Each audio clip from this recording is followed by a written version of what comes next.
भुनक्तु सह वीर्यं करवावहै तेजस्विनावधीतमस्तु मा विद्विषावहै। ओम शांति शांति शांति। मौन व्याख्या प्रकटित परब्रह्म तत्त्वं युवानं वर्षिष्ठान्ते वशद्विषगणैः आवृत ब्रह्मनिष्ठैः आचार्येन्द्रं करकलितचिन्मुद्रमानन्दरूपं स्वात्मा रामं मुदितवदनं दक्षिणामूर्तिमीडे वटविटपि समीपे भूमिभागे निषन्नं सकलं निजनानां ज्ञानदातारमारात् त्रिभुवनगुरुमीशं दक्षिणामूर्तिदेवं जननमरणदुःखच्छेददक्षं नमामि। चित्रं वटतरोर्मूले वृद्धा शिष्या गुरुर्युवा गुरोस्तु मौनं व्याख्यानं शिष्यास्तु छिन्नसंशयाः निधये सर्वविद्यानां भिषजे भवरोगिणां गुरवे सर्वलोकानां दक्षिणामूर्तये नमः। ॐ नमः प्रणवार्थाय कमूर्तये निर्मलाय प्रशान्ताय दक्षिणामूर्तये नमः। ईश्वरो गुरुरात्मेति मूर्तिभेदविभागिने व्योमवद्व्याप्तदेहाय दक्षिणामूर्तये नमः। ॐ विश्वं दर्पणदृश्यमाननगरी तुल्यं निजान्तर्गतं पश्यन्नात्मनि मायया बहिर्भूतं भूतं यथा निद्रया यत्साक्षात् कुरुते प्रबोधसमये स्वात्मानमेवाद्वयं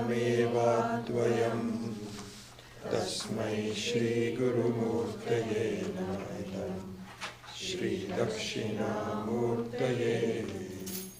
बीजस्यान्तर्वाङ्कुरो जगदिदं प्राङ्निर्विकल्पं पुनः मायाकल्पितदेशकालकलना वैचित्र्यचित्रीकृतं मायावीव विजृम्भयत्यपि महा योगी वयस्वेच्छया तस्मै श्रीगुरुमूर्तये नमः। श्रीदक्षिणामूर्तये यस्यैव स्फुरणं सदात्मकम् असत्कल्पार्थकं भासते साक्षात् तत्त्वमसीति वेदवचसा यो बोधयत्याश्रितान् यत्साक्षात्करणात् भवेन्न पुनरावृत्तिर्भवाम्भोनिधौ तस्मै श्रीगुरुमूर्तये नमः। श्रीदक्षिणामूर्तये नानाच्छिद्रघटोदरस्थितमहा दीपप्रभाभास्वरं ज्ञानं यस्य तु चक्षुराधिकरणं द्वारा बहिस्पन्दते जानामीति तमेव भान्तमनुभात् एतत् समस्तं जगत् तस्मै श्रीगुरुमूर्तये नमः। श्रीदक्षिणामूर्तये देहं प्राणमपीन्द्रियानपि चलां बुद्धिं च शून्यं विदुः स्त्रीबालान्दजडोपमास्त्वहमिति भ्रान्ता वृषं वादिनः मायाशक्तिविलासकल्पितमहा व्यामोहसंहारिणे Tasmai Shri Guru Murtaye Namaidam. Shri Dakshinamurtaye. Rahu Grasta Divankarendu Satisho Maya Samachadana Sanmatra Karanopasamarato Yobhut Sushuptah Puman Pragaswap Samiti Prabodha Samaye Yam Pratyabhigyayate Tasmai Shri Guru Murtaye Namaidam. Shri Dakshinamurtaye. Balyadishu api jagradadishu tatha sarvasvavasthasvapi vyavrittasvanuvartamanamaham ityantam spurantam sudha swatmanam prakati karoti bhajatam yo mudraya bhadraya tasmai Shri Guru Murtaye Namaidam. Shri Dakshinamurtaye.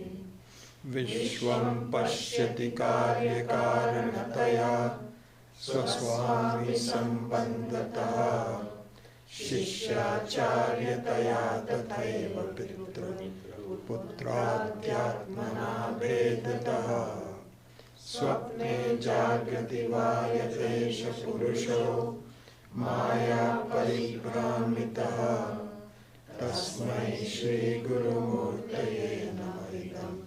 Shri Dakshinamurtaye.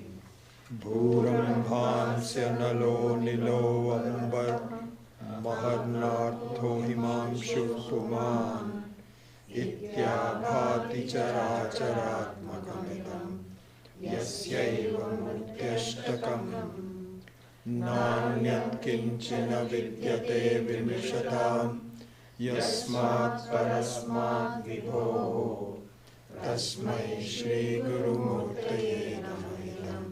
Shri Dakshinamurtaye.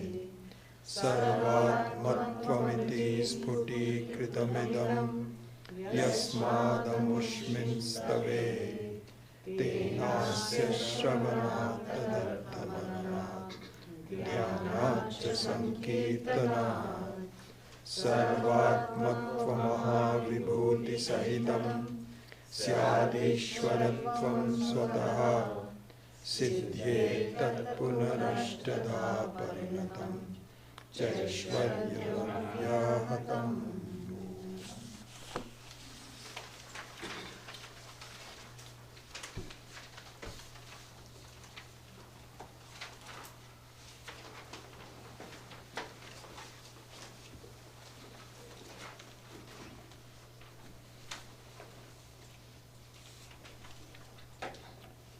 So in this third verse, the equation Tattvamasi comes in, and so it is natural for us to spend some time, which we have and will continue to do that today, to expound the meaning of this Mahavakya. There are many Mahavakyas. Anytime there is a sentence in the Shastra which equates the Jiva with Ishvara, it is called a Mahavakya. It's the ultimate equation. And it should be noted, really worth thinking about this, that in the entire conduct of thinking, analyzing, learning, experiencing, entire world of these transactions, these experiences, there is no other way other than Vedanta. This is a remarkable thing. Vedanta is the only one which says not that you are going to be free, you are already free. you're already as free as you can be and you want to be. So just to, this is an important point to grasp, and it's not always not easily made clear. It took a long time for it to be clear. So here when we talk about the identity between a limited being that we are,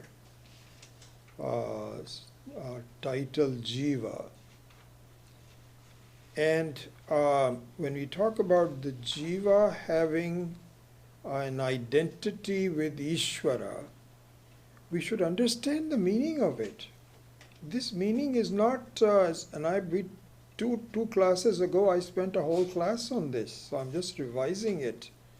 And so it escapes our mind so much that it is worth revising. So normally even when Vedanta teaches, and as I mentioned, Vedanta is unique, absolutely unique. There's no other teaching, no other that we are aware of. There may be somewhere in the corner somewhere we don't know. But really, as far as we know, there is no teaching that expounds the fact that this limited being that you and I are is an unlimited being which is free of any problems, including death. Death is the ultimate problem, because it interrupts your ability to desire and to fulfill any desires. It interrupts it, and for a long time. Night also disrupts it, but the death is much more powerful. It takes a long time for you to get a new body and so on. So it's the ultimate problem. So including the death and including any problems in life and so on. So this is the definition of God. So just think about it. When we define God, in any religion, really, in any spiritual thought, when the word God comes in, which is a good word, it's a common word that is used by everyone, at least in English. So when we define God, we don't define God with any deficiency. We don't say that God is nice, but no. We may not define all the qualities of God, but whether we explicitly define the qualities of God or not, we assume that there are no limitations, because it's a very unique position, one which is totally independent, unlimited, free, happy. That is the definition of God. So now just look at this message of Vedanta, which is directly given in Mahavakya, in these great sentence called Tattvamasi. You just look at this. Vedanta says, you are that person. You are the person that has the qualities of God. And there are certain qualities of God which are incidental, meaning that you can decimate the world in a minute. You can punish people. You have certain powers and so on. That one you don't have and you don't need to have. Those are intrinsic properties. But the property which count, the properties that count, which is unlimitedness, freedom, independence, happiness, and so on, you already have. this message is not communicated by anyone else,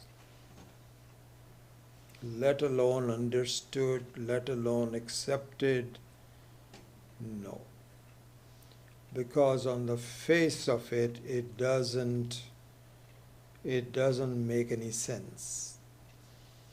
And we have told you about stories where people accost Swami Dayanandji on the streets and say, what arrogance you have, that you are talking to people that you are God and so on.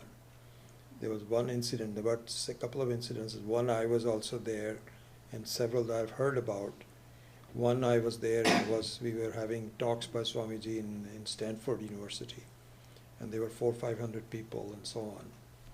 And right in the middle of that, when Swamiji had already started talking, it was not in the beginning, he had already started for several minutes, I don't remember, maybe 15 minutes. These two gentlemen got up and started shouting, "This is BS, what you're talking about. And this is sacrilegious. How can you be so stupid to talk about God as that I am God and you are God and so on? Can you believe doing this? How can you do this?" And so the only thing you can do is let them rave and rant for a while. You cannot argue it with them. And so somebody says, "Okay, fine, we understand. Okay, please, if you could please kindly leave and let us just conduct our session," and so on. So the point is, this is, and it is not just non-Hindu schools of thought. Even within Hinduism, Purva Mimamsa, as we saw we were talking about in the new Gita class, Sankhya, Yoga, and the scientific view and so on. Everyone, 99.99999% of the talk is all about the future. If you do this, then you may get qualified to do a better life. That's all they say. Vedanta is the only one that says something so unlikely and amazing that it really just does not seem to make sense. And it doesn't. This is the issue. This is the problem, that we, in spite of our best efforts and so on, either we don't understand it at all, or it remains bookish, and we do not really deserve it. So this is the situation that we have. And we should see the wonder. And even to be introduced to the very concept itself is something which is remarkable. Because the only reason you don't dismiss us, you don't dismiss me and you walk out, is that you give me some respect. And you say, this guy he seems like a reasonable guy. He's not, what's the English word? He's not fake, or he's... smoking. Huh? He's not smoking. Not smoking. No, there's a, he's a... Radical. Flake. Flake, I think, is a good word. Flake. Yeah, flaky guy. Yeah, I think that's a good word. So you say he doesn't look like he's a flaky guy. So only two things can be. One is that I am bluffing you very consciously.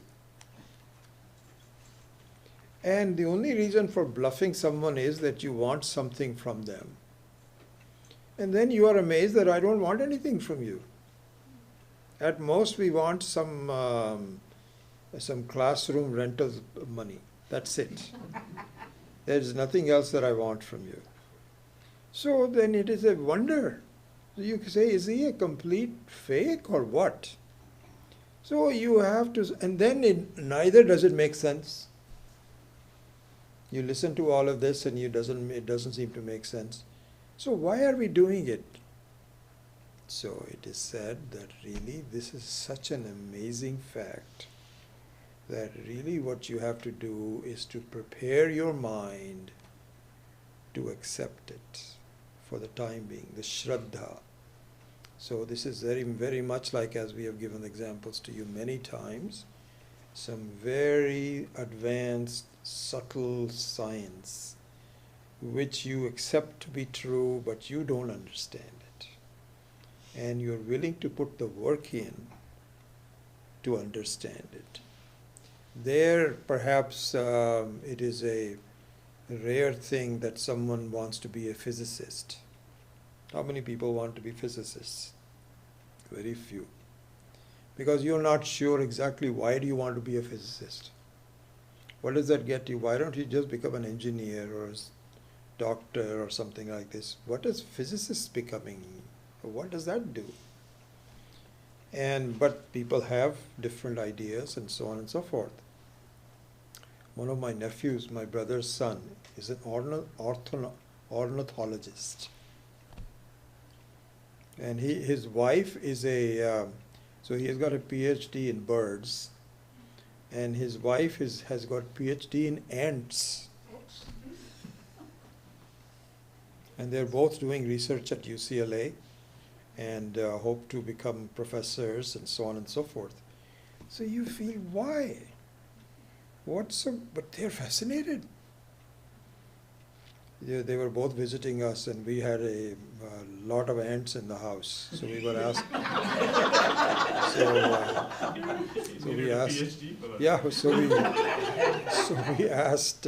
We didn't ask the important question as to how do you get rid of them. All we asked Julie was, Julie, what kind of ants are they? And she says, oh, let me tell you, these are not good ants. They are very difficult to tackle, and they do a lot of damage. And she went on and on. So she was an expert. All they had to do was to look at the ant, and then she'll give you the pronunciation as to what it is and so on. So which is good. We all talk about it, that they are happy and they are academic and they are good people. Both of them are really sattvic people. They don't have any wrong values and so on. But you do ask, why do you want to be just an ant specialist and a bird specialist? But here, this is not a question of Vedanta is not just being an ant specialist. In fact, our Shastra talks about it. It says that this has extreme usefulness. It is, and the example given is, it is not like counting the teeth of a crow, kakadanta. It's not like kakadanta. So really the ants and so on, it's nice to know, and they will become the experts, and they will be respected, and they'll make some money by being employed. But what does that do for your life? So Vedanta also is not like that. So even though you have Shraddha towards it, the end is just amazing. Absolutely amazing. And even the discovery is amazing. Even the process is amazing. Anyway, going back to, we should really appreciate that this is an absolutely extraordinary study, not given by anyone. And in fact, because of their beliefs and their understanding and so on, they just say, you are crazy. How can you say that? And this is all being given. I'll try to summarize it today, in fact, itself. Anyway, so this is the thing that I think you should think about. So the important thing here is, in the Mahavakya, if I can make you just see this much, I think this will be, my purpose would be served completely. Please don't think of a Mahavakya as a theoretical exercise. Don't think of it as that you and God are the same, as something nice to know. Remember we talked about it a couple of classes ago. That's kind of nice to know. We're of the same family. What does that do for me? Doesn't do anything other than nice to know. That's not the main purpose. And unfortunately, it is not communicated effectively, I must say that. Even amongst the acharyas, this is kept at a kind of like a theoretical level. And what it is that you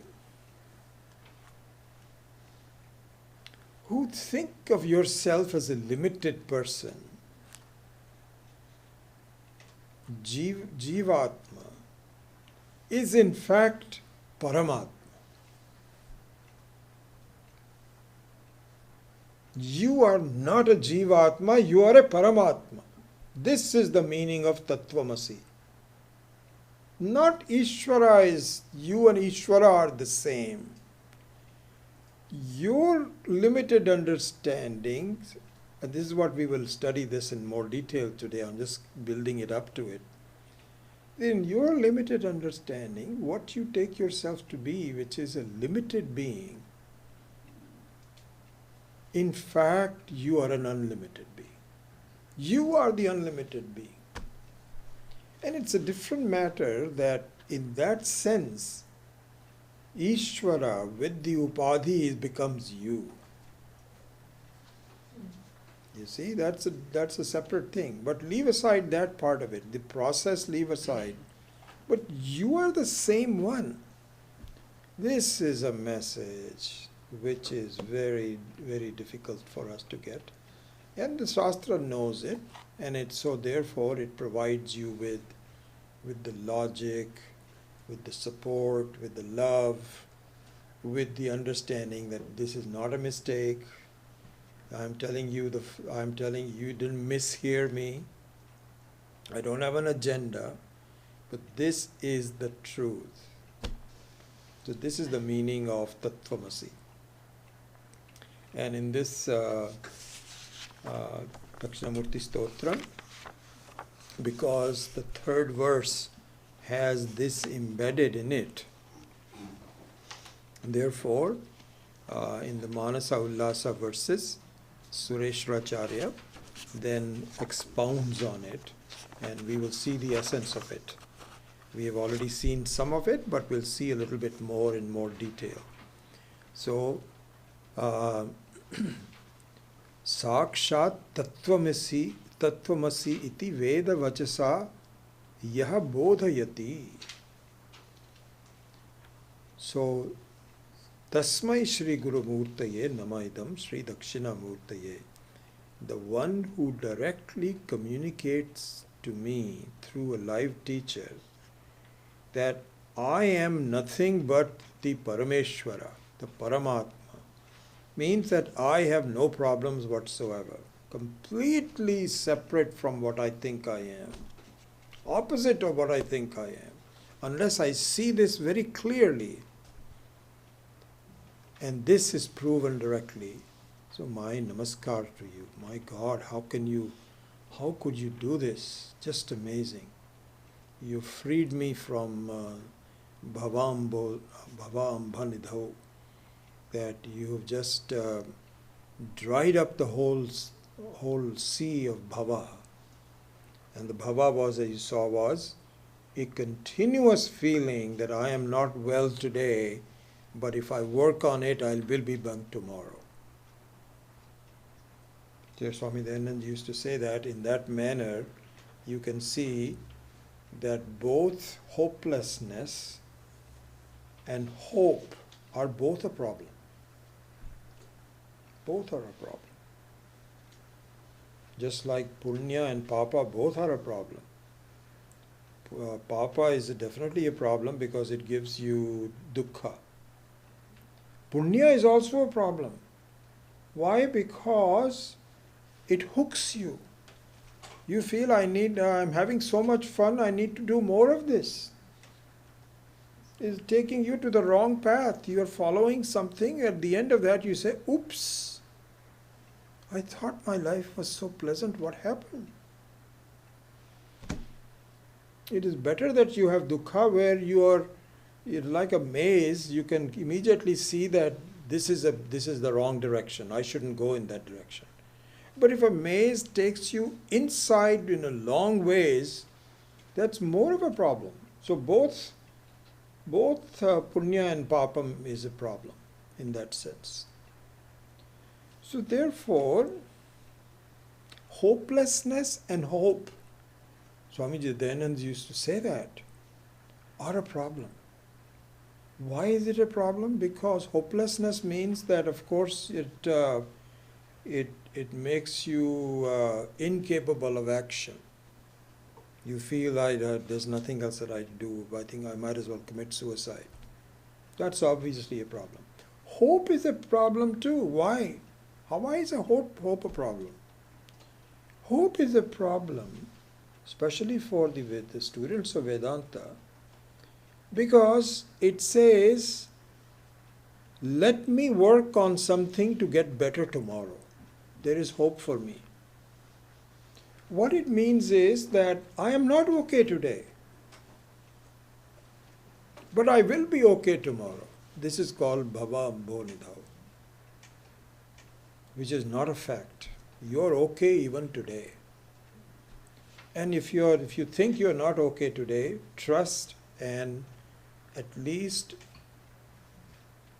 accelerate the actions and study required to understand this fact. There's nothing to be done, something has to be known. So that's the issue with respect to both hope and hopelessness. Both of them are dvandva. They're both are dvandvas. They're both dandvatitaha, gagana saddrisham. Anyway, that I'm not going into that. So anyway, so this third verse has Tattvamasi embedded in it, and we might as well get into a little depth. So let's do that. So now,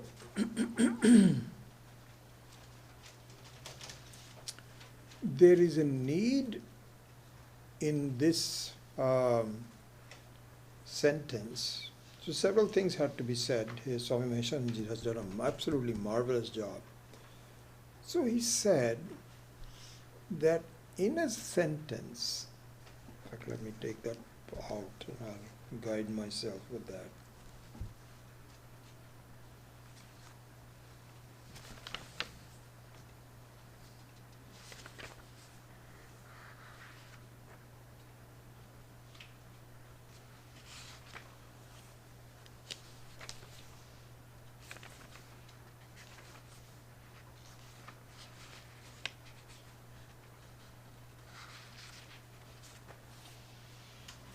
Oh, this is the thing, looking at the second one. Sorry. Okay. So, in a sentence,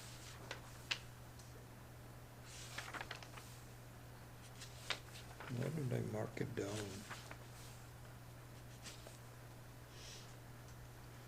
This is, no, this later. I'm too far away from it.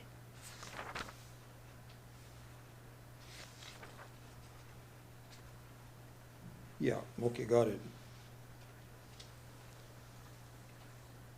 He said, I'm translating that from Hindi, that if it is desired to talk about a given thing,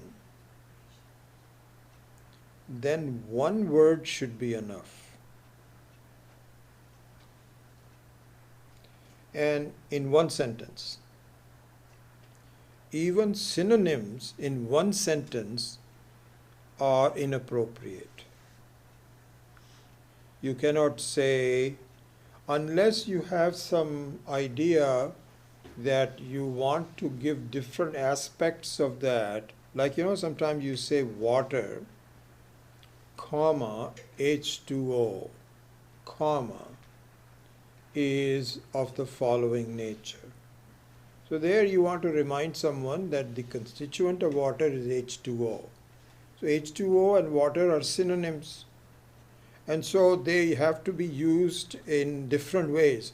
In fact, if you're an author and you want to, synonyms are very useful, because when you write different sentences in some article, you cannot use the same word over and over again.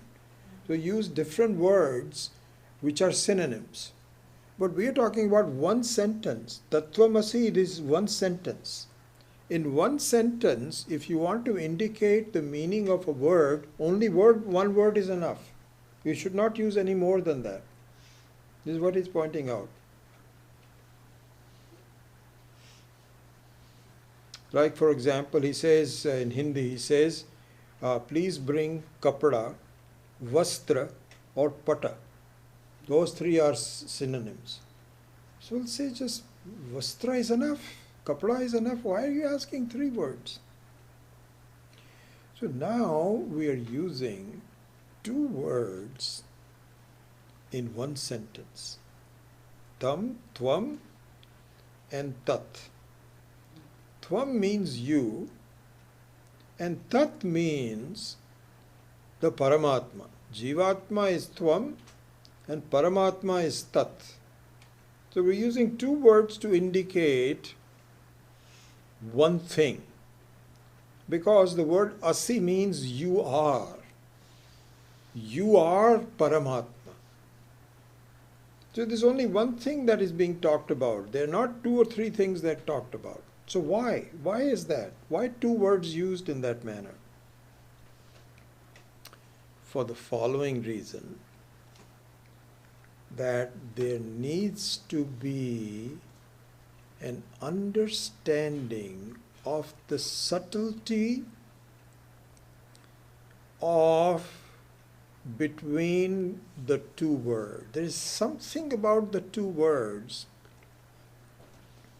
which is neither one or the other, but something indicated by both of them. So here, then the example given is, so please follow this very carefully. We're just going to spend enough time here so that you're absolutely sure about exactly what this is. So,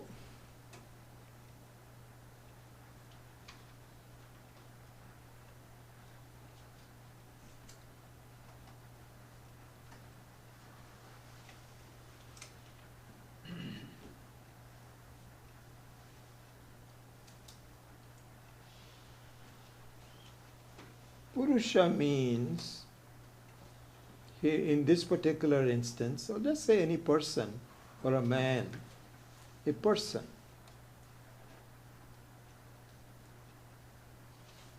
So gender doesn't matter in this word.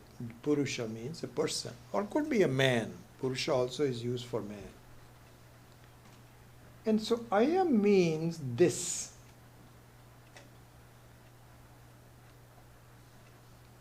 This means right in front of us.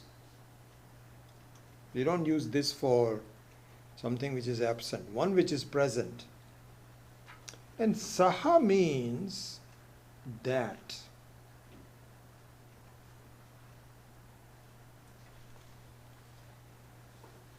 This is the expression used. So here the example is as follows. Swami Maheswaranji give this example. Other people use the similar kind of example. He says, you know that India became independent and divided into India and Pakistan in 1947. So before the partition, we were one country. And especially in Punjab, there was no division between this side of Punjab and that side of Punjab. So Lahore was considered to be a very big city in Punjab. And there was a businessman who had made a lot of money, and he was a mill owner. And as a mill owner, he had millions of dollars, and he had very good clothes. He looked very good. He was a young person, 45 or so. This was in 1946. Then, as you know very well, most of you know, there was a very violent division on the West Pakistan, West Punjab and East Punjab. which was just absolutely a massacre. 1 million people were transported, killed, their properties were taken over, and so on. So this gentleman, this has happened many, many times before, had to give up his entire mill and his entire money. Somehow he was lucky to escape to India alive, and he had no money, no nothing. So what he did was that he opened up a small shop selling ice cream in New Delhi. The poor guy had a very hard time. He didn't know how to sell ice cream and was not that popular, but he had to do something. And now, several years later, he's just a poor guy, but he's happy that his family is still alive. He's gone a beard, he's disheveled, his clothes are dirty, and he's put on a lot of weight. And so someone pointed out, did you know this guy? Don't you remember that mill owner in Lahore? Before the partition, he said, yes, he was a very famous guy. He had made a lot of money. This is that guy. This is the story. This is the background. This person is that person. Okay? So now, for this understanding to take place, this is what is called, so this person is the common one between that and this. Just like it happens even now, you find, you knew of a young kid who was your neighbor, 6-year-old, and you meet him after 20 years. He's now 26, and he's got a beard and all kinds of things, and you say, oh my goodness, he's the same person. It's the same person who used to be young and the same person who is now a young man. Okay? So going back to this example, so what has to happen is that recognition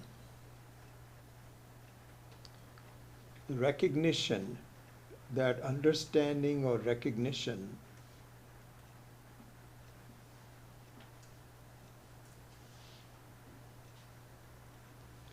is done by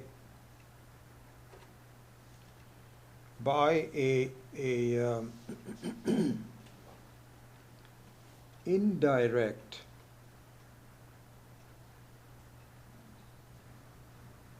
understanding.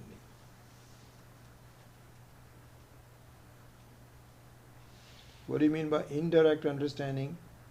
So this is what is called in Sanskrit language. What's happening here? Why is it not going up? Oops. I don't believe this.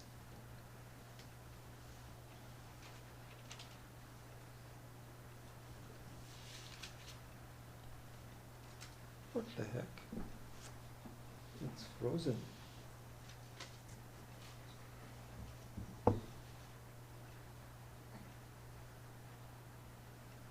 Why is it frozen? Sometimes if you just turn it off and turn it on again. That's what I did.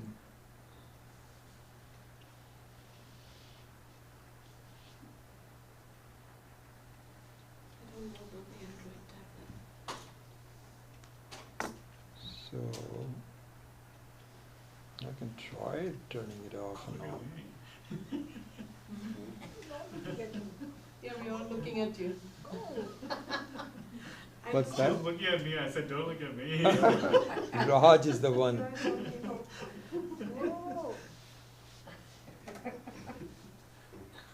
Just give me 1 minute because I have a lot that I wanted to show you.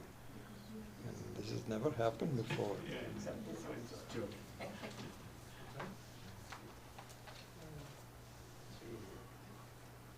It is restarting Do it. you know about the Android? It is restarting it. Okay.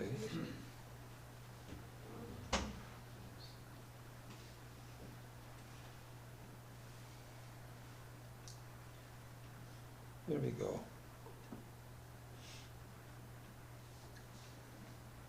Hope this works.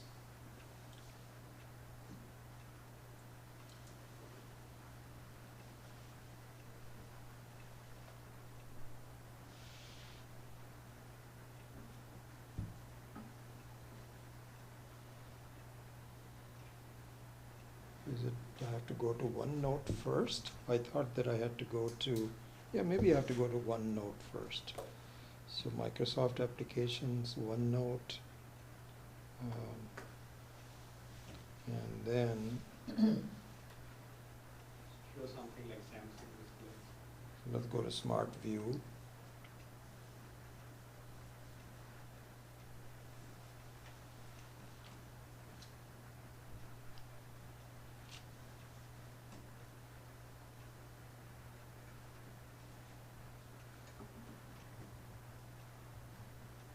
I think it's coming up. It'll come. We'll find out. Just takes a few seconds. There we go. All right, so good. Last time, yeah. That's from last time. That's from last time. And what Yeah. happened to all the things that we did today? It didn't save it. I guess. Doesn't matter. I didn't save it. Okay, so this subtle understanding that this is the same person as that thing is so this subtle understanding, software update. That's what happened. I guess I'm going to have to just abandon it. It's taking too long. Downloading updates. There's a pause button on the bottom. Cancel it or something. Yeah, there's a pause if you can hit that. Okay, thanks. Yeah. So this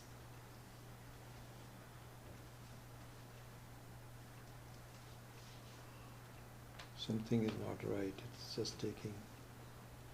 Is that person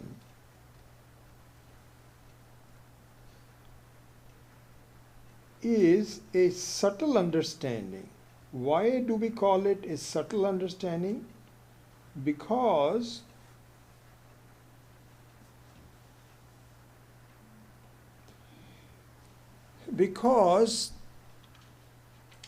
what appears through your eyes is not it. Because through the eyes would be to say that this is an ice cream seller. That's what the eyes point out, because he is selling ice cream and people are queuing up for it. So that is done by a non-subtle understanding, whatever is. So this is what is called, now let me switch over to Sanskritam a little bit, okay? So a direct understanding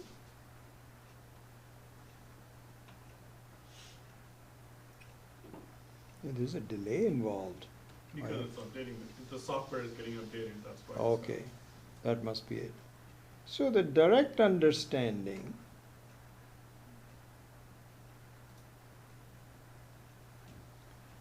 in Sanskritam is called Vachya Artha. Vachya Artha means whatever is in front of you, whatever the eyes or your hearing or something like that, this is called Vachya Artha. So direct the one. But here, that's not it. So there has to be some understanding based on the involvement of your mind. Right? Because it's not just the eyes, but something has to be equated. Because just to say this is that person doesn't do it. You have to build a context.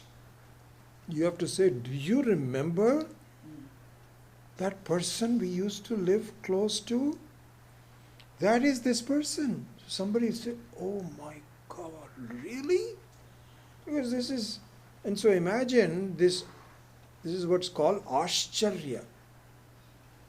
Ashcharya means an amazement. Gita also says, Ashcharyavat yat pashyati. So this identity between Jivatma and Paramatma creates an Ashcharya. Unbelievable. I can't imagine. What are you talking about? There's something not quite as much, but there it says, wow, really? He doesn't look like him. That's him. So this indirect, subtle understanding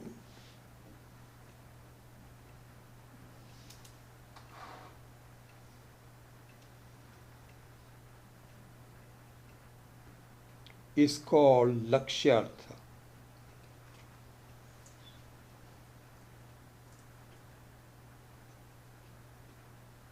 So Lakshyartha means an indirect meaning, not a direct meaning.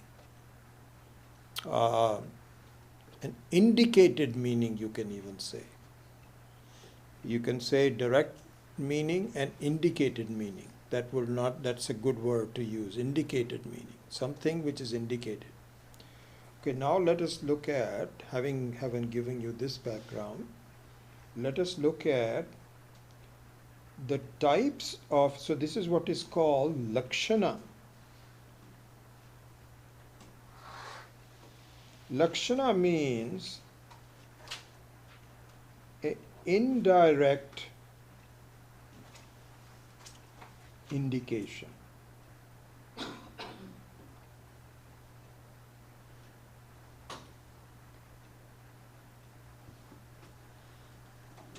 Okay. So there are three types of Lakshana. There are three types.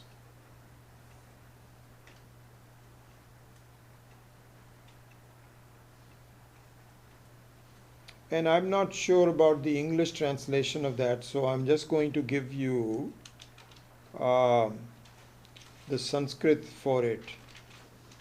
There may be some English translation, but I didn't find it in this book and I don't remember it. I think I've seen it. So one is called Jahat Lakshana. And it is best understood through an example. When there is an example which says, that village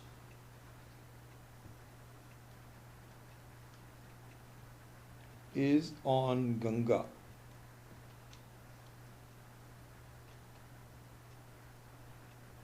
Somebody says, oh, that village is on Ganga. This is an example of Jahat Lakshana. How? What does it mean by that? What it means is that you cannot have a village on top of a river, in the river. But the meaning is very clear.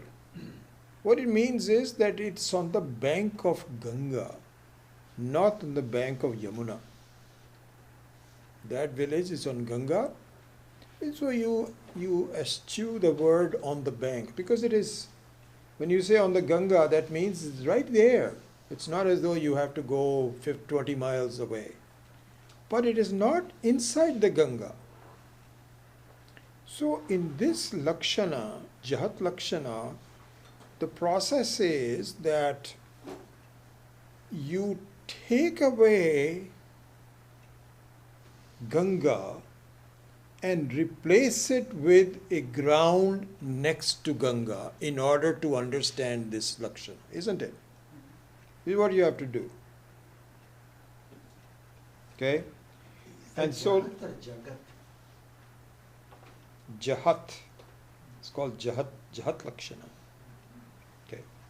Then the second example, so there are three Lakshanas. This is called Jahat Lakshana. And the second one is called Ajahat Lakshana. So, The meaning of Jahat Lakshana means the one which is used, one which is indicated by removing something completely. This is the meaning of Jahat. I'm not a scholar of Sanskritam. I've seen it, but it doesn't come to me as to what the etymology is, but that's the meaning. Jahat means one which is done by removing something. What is being removed? Water is being removed and ground is being put in. Okay? So now we have Ajahat Lakshana, and the example of this is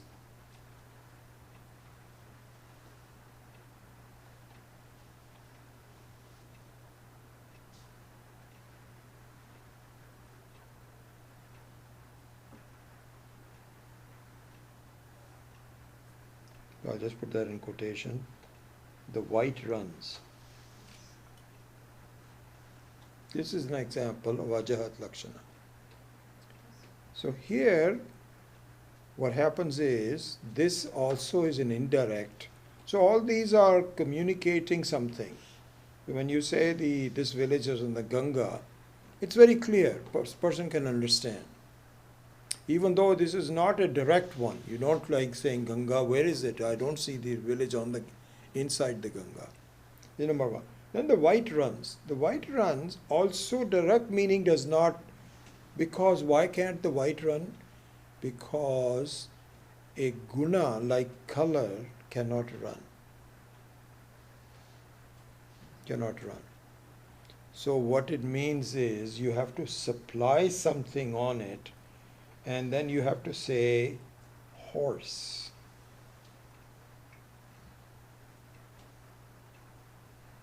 The white horse runs.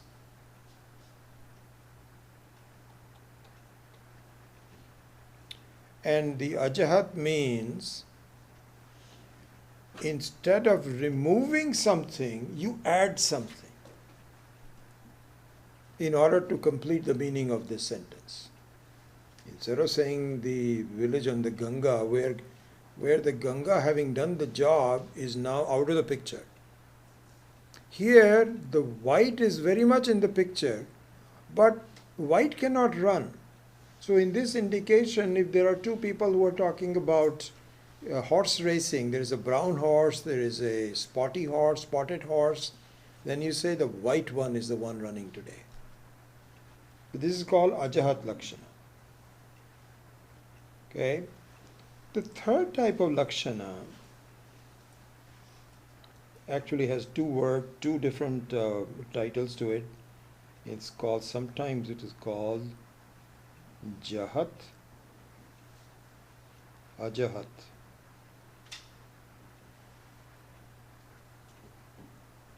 Lakshana.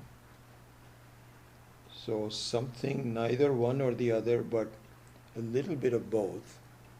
And a more popular word for this is what is called Bhaga Tyaga Lakshana.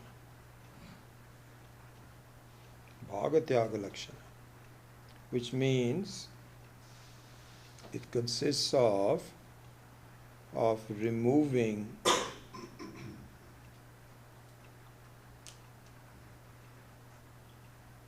some parts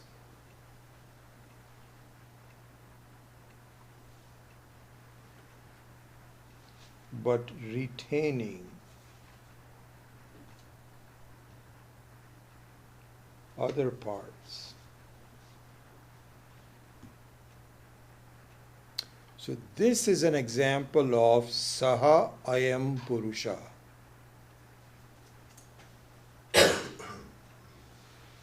Saha Ayam Purusha is the example of the third type of Lakshana, which is Jahad Hajat or Bhagatyaga Lakshana. How? So what you do in Saha Ayam Purusha,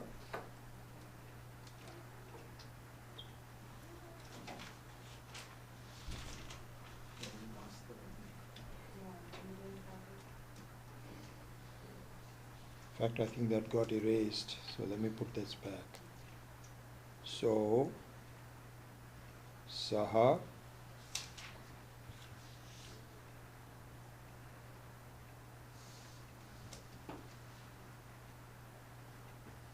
now it's become faster. So as soon as I type, it's taking it in. Software is complete. Update is done. So that means that person is indeed, you can say indeed, this person. So in this process of Bhagatyaga Lakshana, consider what has happened. You have eliminated the mill owner in Lahore and the form of the ice cream seller in New Delhi,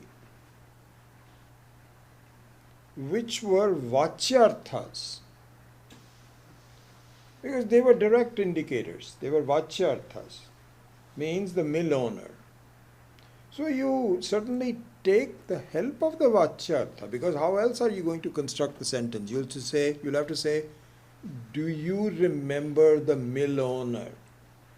And so then you say, yes, he was also impeccably dressed. He used to wear these Western clothes with white, he always wore a tie and suit. This is the mill owner. This is Vachyartha.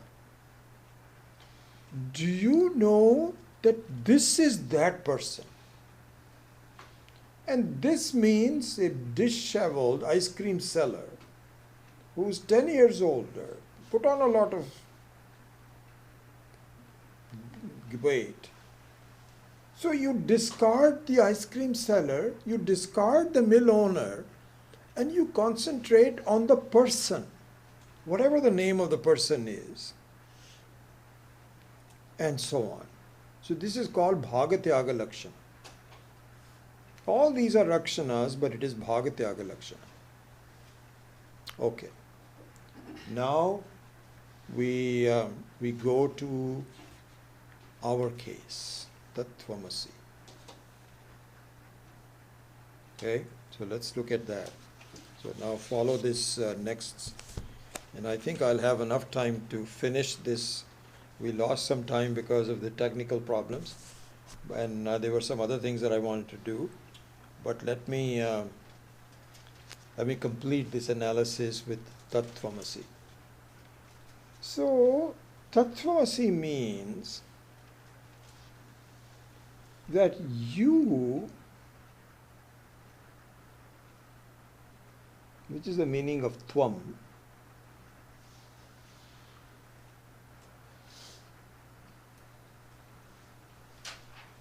the Jivatma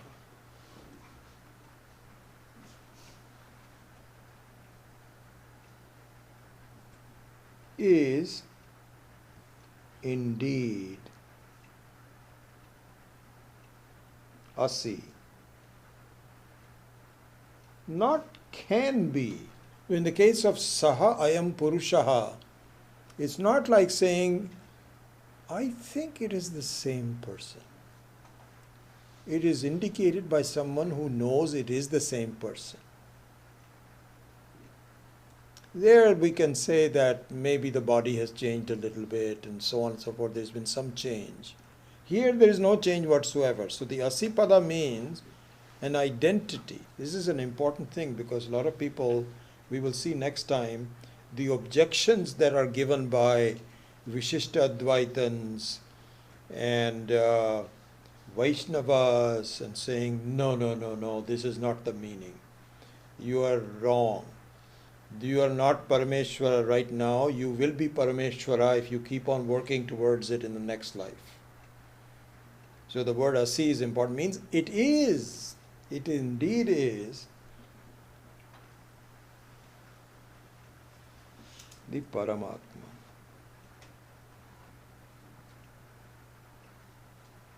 And so the Jivatma and the I'm just doing one in English and one here, so say Paramatma.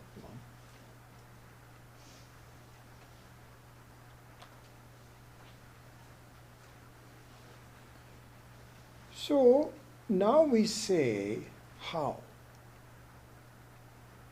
Okay? So now look at it. So I'm going to draw two columns. One is called tvam, and the other one is called tat.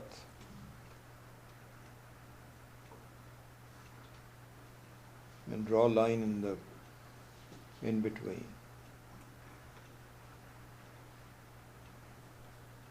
So tvam has the following qualities. One is called, and I'm actually going to write down the Sanskritam, and you kindly look at the translation in English. I might be able to do both in the time. One is called, tvam is called aparoksha.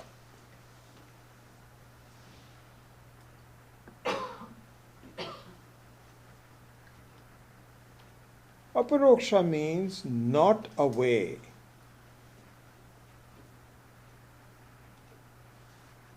So when tvam is always not away. So when you say I, so you and I, when I say you, tvam, you understood it as I. Isn't it? When I say you. So he says, yes, did you mean me? I said, yes. Okay, what do you want to talk about? That's me. Is always aparoksha. It can never be away. You can never say I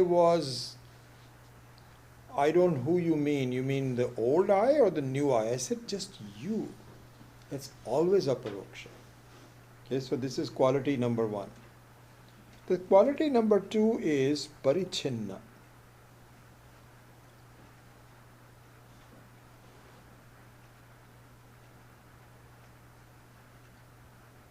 Parichinna means it is very limited. So it is limited by space, by time, by vastu. You are not everything. You are just this much. It's called parichinna. And there are also lots of other ones, but I'm just going to give you three of them. Another one is called niyamya. Niyamya means one is dependent.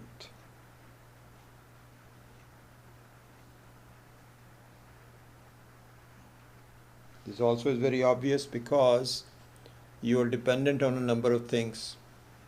You're dependent on, first of all, you're dependent on being alive. Prana is important.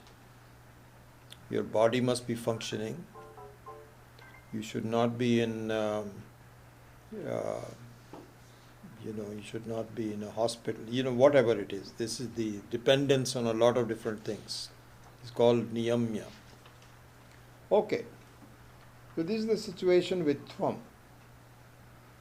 Now let us look at tat.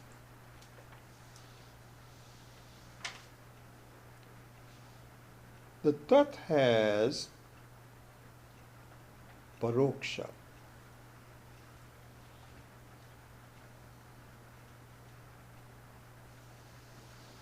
Paroksha meaning, so the tat is defined as one who has total independence. In fact, let's just go that. It's interesting, let's do this. This is called aparichinna.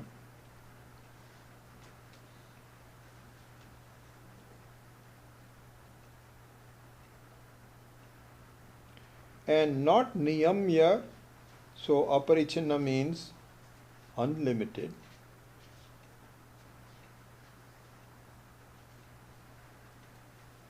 And not niyamya, it is called niyamakaha. Niyamaka means independent.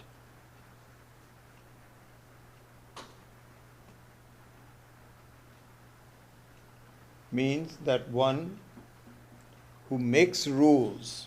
This is the word Ishvara. So Ish plus the Varat Pratyaya means Ishvaraha, means that who is always Ish. He is total boss. We are boss with respect to killing an ant, but with lots of other things we are not bosses. But the total boss, unlimited boss, complete independence is niyamaka. So our definition of God means that one which is unlimited. We cannot visualize a limited God. Then my God can do only this much. How much can your God do? This doesn't make any sense. Whoever you talk to, when they say God, as we saw earlier, the understanding is this is an unlimited, free, loving God. So, aparichinnatvam, niyamakam, etc. are all there. But, here's the problem.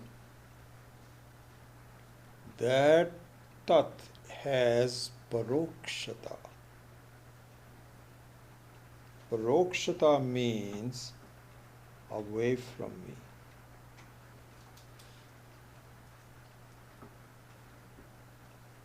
I don't know of any such God. I don't know, I have no experience of that person. I've heard about it, but I don't know where it is. I'm still learning. But I don't know. It's like you can conduct a survey and go to the street and say to people who are passing by, like these people that are protesting and so on, you can say, have you seen God today? They say, not today. Anytime? You go to the next person. Have you seen God? So he's totally paroksha. Where God is, we have no idea. One thing I'm certain in is not here. Only I am here, not God. I've got some other people in the room, but no, I don't see God sitting here in this class. No way. So therefore, see, so this equation is aparoksha, parichinnatvam and niyamya are what? Vachyartha.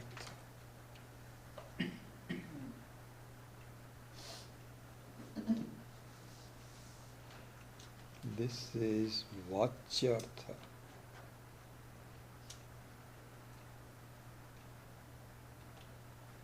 And this is another vachyartha. This is vachyartha number 1. And this is vachyartha number 2.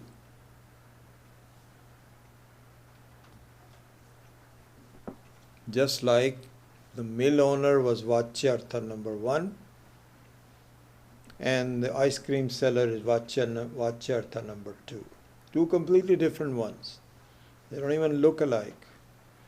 One was very, very big, independent, and the other one is poor guy, cannot make his ends meet, but he's just doing it because he had to start all over again. He doesn't know what else to do.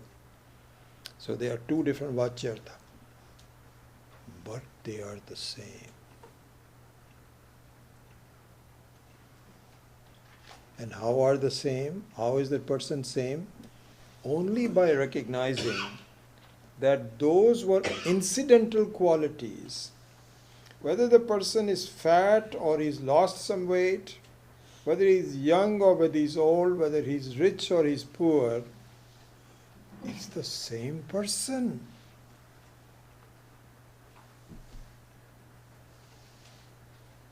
So therefore, in the case of Tattvamasi, this is very useful because, in this, like say for example, take the Ajahat Lakshana, the white runs. That statement, the white runs. The white runs is optional. Why is it optional? Because you can say the white horse runs. It'd be better to say the white horse runs. But just to be, kind of like cute, you say the white runs. Because amongst the people, supposing you go to a horse race, And there's only horses, horses, horses, that's all you have. You cannot say the white horse runs. You don't need to say that. You'll say which should be marked, the white one. So, but there is optional. In the case of Jivatma and Paramatma, we do not have an option. And you know why? Just take a guess at it. You cannot have an option because in the case of Saha Ayam Purushaha, the Purusha is in front of you. Even though you now have an understanding that this is not the one that is being indicated. You're talking about an amazing thing where a person can lose all the riches. So you are visualizing a person. You can almost visualizing the life. But at least the person is in front of you. You can walk up to him and he says, my friend just told me that you are that person. He says, please, please don't remind me of those times. You can shake hands with him. You can touch him. In the case of Jivatma and Paramatma, you cannot point a finger because it is you.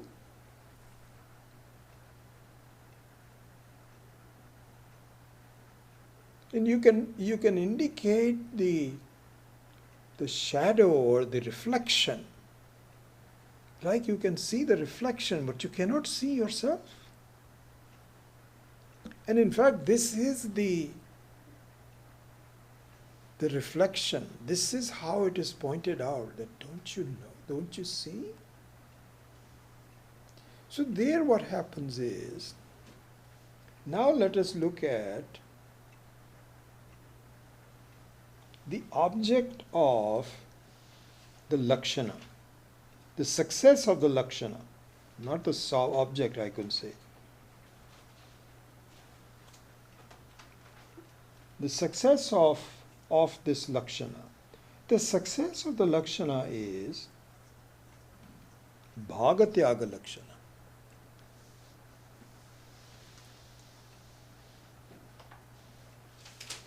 Bhagatyaga Lakshana means that some parts you throw, other parts you remain. And which one would you throw? Incidental. Which one would you retain? Intrinsic. Isn't it? It'll be foolish for you to throw the baby with the bathwater. Obviously. So therefore we can say you throw away the parichinnatvam,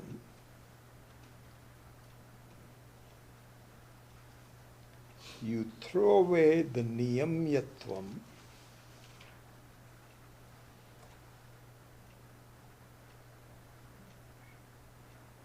and you throw away the parokshatvam.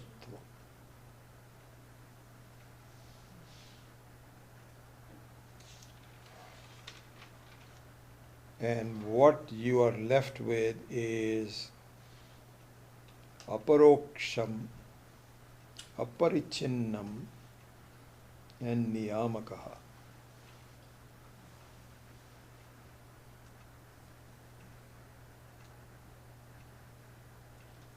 And here the interesting thing is it's the same person that shows up in two different ways as a Jivatma and the Paramatma.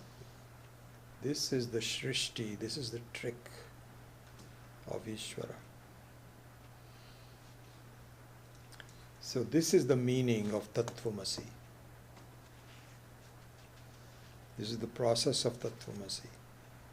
So I'll stop here, and obviously running out of time anyway, but even if I wasn't, I think that we have covered quite a bit of ground, and I think we will pick it up and revise it a little bit, and then go to some of the objections that people have, which say, what are you talking about?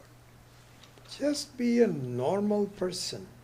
Why do you have to do something so strange as you're the God and so on and so forth?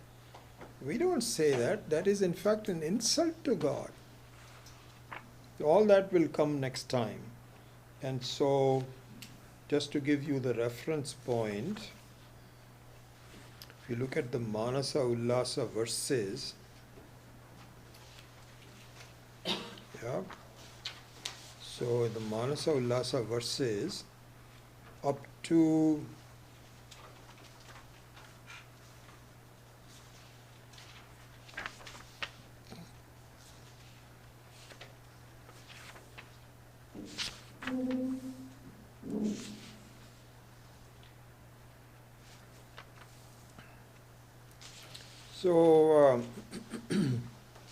verses number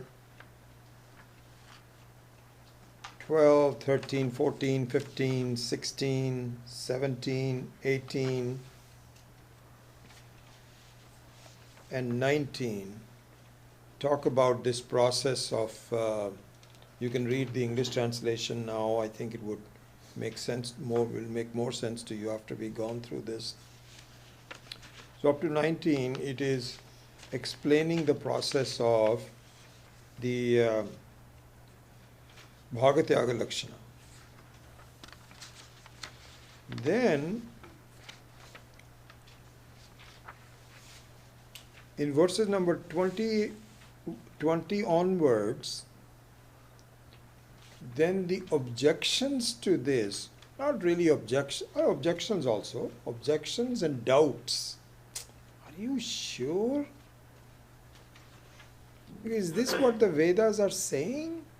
No, the Vedas are not saying that. Vedas are saying something else. So this is the Purva Paksha that will give it. We won't spend a lot of time on that, but I think it will be good to clarify this in terms of what the objections are, and that we will do next week. And then by the end of that, I think we'll be almost ready to wrap up the third verse. So this is what we are going to do.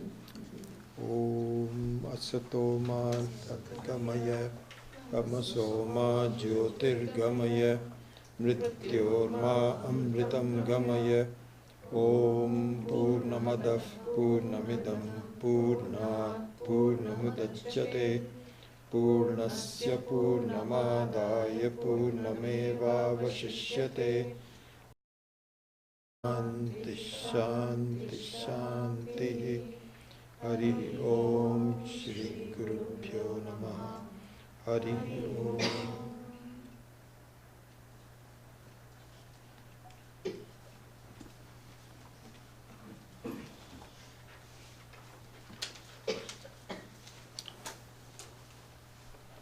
Yeah. Where we can put pratyaksha compared to aporoksha, paroksha and pratyaksha. So the pratyaksha is usually, so the meaning of the word pratyaksha means pratyaksha. Aksham pratigrihyate iti pratyaksha. One which is grasped by the sense organs. The Atma is the one that makes the sense organs. So the sense organs, the sense organs are like the light of a flashlight. The flashlight cannot see the battery. Flashlight can only illuminate the objects in front of it. But the battery which is the very presence of which powers the flashlight. So the Atma is the one that is powering the sense organs. So the sense organs cannot see the Atma directly as a pratyaksha. That's why we need to have a lakshana. You see, the lakshana is necessary because of the indirect nature of it. But fortunately, if the context is provided, then the understanding can come even though you don't see it directly. It's like, standing in front of a mirror and saying, I want to see myself. I want to see myself. There must be a way for me to see myself. And then you're said, no, there isn't. How can there not be anyone? There must be a method to see that. Hey, you are the one who's seeing it, and your eyes are outside. But if you see a reflection which very much looks like you, will say that's who you are. And you accept the reflection as a true representation of myself. So this is the lakshana in that manner. So the pratyaksha means you cannot see it directly. That will be a vachyartha. Vachyartha is not possible. But lakshyartha is sufficed. Just like a reflection can give you the understanding. Yeah. Yes. I don't know we're gonna cover in future, but there are two words, chiddhatu and kaimutik nyai. I mean, I'm not very clear, but if we're gonna discuss. Where did you see that? It's on page 109. It's in a Hindi book or Hindi. Hindi book. Yeah. So It's a reference to Manasolas number 4. oh, that was already done last time. So what is it? 109? 109. Let me see.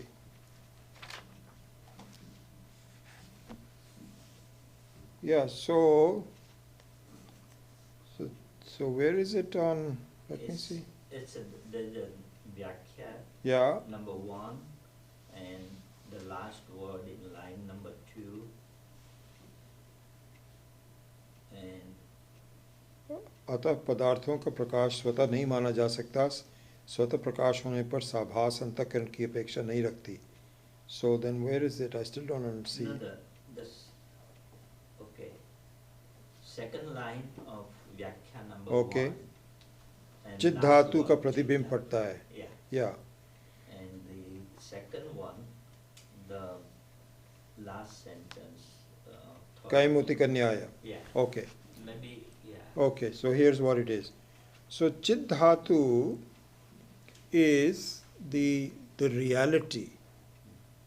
So Chit Swarupa, so it is like it refers to the person standing in front of a mirror. That is, the reality is there. The reflection is not the reality. So the Chit Dhatu is the reality. Okay, so that's what it is referring to, and I'll have to see the reference on the sentence. I am not reading that. Kaimutika Nyaya means Kim Uta. So this is a different kind of Nyayas are there. There is this particular Nyaya. Nyaya means a rule, a method of explanation is called Nyaya in this context. So Kim Uta means, it is the way, it's just like saying, where is the question? We don't even just say that, just like say that a person doesn't even understand simple language. Where is the question of him becoming a scholar? Okay, asking around, not sure what. Kimuta means, What else The- can it be, right? no, not what else can it be. It means that that is an extreme case that we should not even think about. It's so obvious. So obvious. That's so obvious. If a person hasn't even finished 5th grade, how can he understand? So this is called Kimuta Nyaya. Kimuta Nyaya means where is it? How is it possible? This is that type of, this is called Kaimutika Nyaya. So there's a very beautiful book of Nyayas, and this is, Kaimutika Nyaya is one of them. Yeah, that's what it is. I have a second Yeah. question. So, we talk about the Tomasi, and ultimately we say the aparoksha, aparichinna and niyamak. Okay, That's the quality, right? correct. Yeah.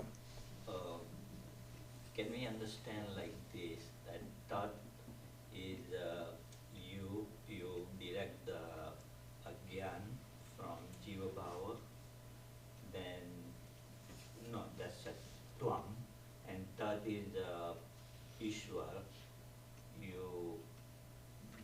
eliminate the Maya Tattva, and then what is left, Asi, that's Brahma Tattva. Can we? So it's an elimination of quality of Tattvam, and then left is Asi. So we don't have to be that theoretical about it. You should Oh. just see an example. Oh, okay. It is just telling, supposing the Akasha has some consciousness. So this is called Chidakasha, which is really true. Mhm. We are Chidakasha. We are an ocean of consciousness. So let's say the Akasha has consciousness, but due to whatever reason, it thinks it's a room Akasha. So there it says you are not a room Akasha, you are the very Akasha. So the room Akasha is the Jivatma, and Akasha is a Paramatma. So we don't have to go through all this Brahman and this, that, or the Ishvara and Gunas and Mayas and so on. It's very simple. That the limited understanding is wrong. And it is not as though for you to become a Akasha, you have to give up anything. You just have to give up a wrong understanding. That's it. And that's pertaining to Upadhi, right? Yeah. So that's just you have to see that this is, so when you're dreaming, you have a wrong understanding of who you are. You think it is the reality, but in fact it isn't. It is just a dream.